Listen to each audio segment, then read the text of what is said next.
Dans les années 80, une nouvelle classe dominante a pris le pouvoir, composée des multinationales, du système bancaire et du monde de la finance et de son élite. La vraie classe dirigeante de ce monde, les ultra riches, les multimilliardaires. Ensemble, ils ont fait une révolution néoconservatrice en imposant un système de hiérarchie mondialisé et en refaçonnant la société à leur image. Manipulés par le pouvoir de l'argent, ils ont fait le seul moteur de la société. Et regardez le résultat aujourd'hui, les 1% les plus riches touchent 45% des richesses produites annuellement. Tandis que les 70% les plus pauvres, c'est-à-dire le peuple de tout le monde globalisé, ne touchent même pas 5% des richesses produites. Mais pour mieux comprendre comment on est arrivé là, il faut revenir aux prémices de ce système. Après la Seconde Guerre mondiale, la lutte idéologique entre le capitalisme et le communisme va accélérer le processus de la mondialisation. Des économistes vont alors élaborer 3 nouvelles doctrines que vous connaissez bien, le néocapitalisme, le matérialisme et le néolibéralisme, qui vont refaçonner la société.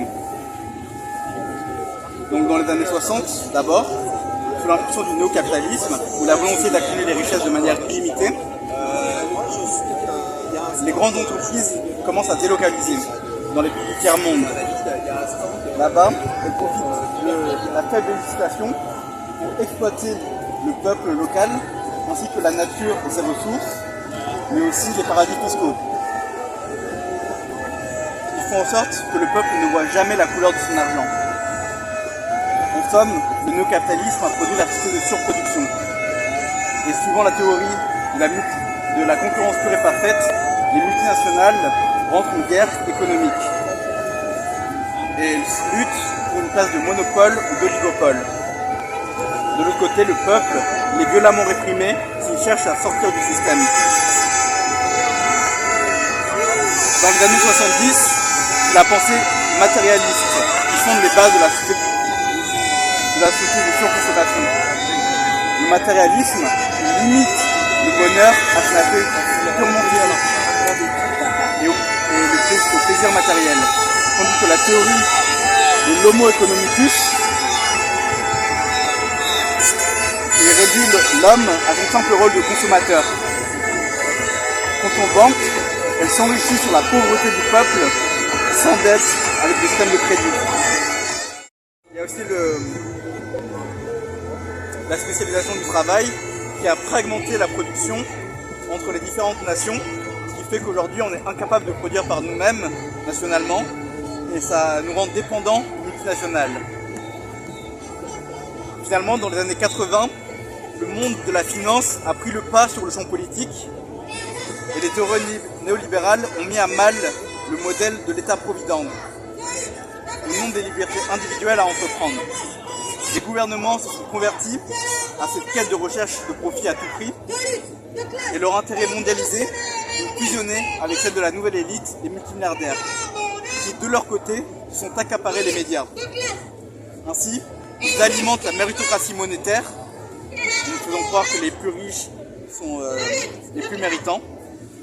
Puis, ils mettent en place la nouvelle société de spectacle qui vise à divertir les masses et à surexploiter le temps de cerveau disponible. Tandis que des changements majeurs s'opèrent dans l'ombre. Voilà comment en 50 ans, le pouvoir actionnarial devient la norme, on flexibilise le travail pour plus de compétitivité et qu'on financiarise les marchés. Mais la réalité, c'est que le peuple perd ses biens publics, qu'on privatise, qu'on précarise son emploi et qu'on dérégule l'économie. Donc voilà l'essence de ce système. Société de surproduction, exploitation de la force de travail, société de surconsommation, exploitation des failles psychologiques, société de spectacle, exploitation du temps de cerveau disponible. Il y a la source des inégalités flagrantes qu'on connaît aujourd'hui, où les 10% les plus riches touchent 85% des richesses mondiales. Tandis que, je le répète, les 70% les plus pauvres, c'est-à-dire le peuple de chaque nation réunie, touchent à peine 3% des richesses mondiales. C'est pourquoi j'ai pensé à un système alternatif basé sur les valeurs du système français. Liberté, égalité, fraternité. Pour plus de liberté, je veux donner la souveraineté aux citoyens, en instaurant la première démocratie directe. ça, il faut que le pouvoir législatif s'exerce par le débat et le vote d'idées, que les représentants soient tirés au sort et qu'ils puissent être soumis à la révocation populaire, que le référendum d'initiative citoyenne devienne la norme pour les enjeux régionaux et nationaux. Pour plus d'égalité, il faut revenir à un état providentiel pour permettre à une économie du savoir de faire en sorte que le progrès humain et scientifique redevienne la base et le moteur de nos sociétés.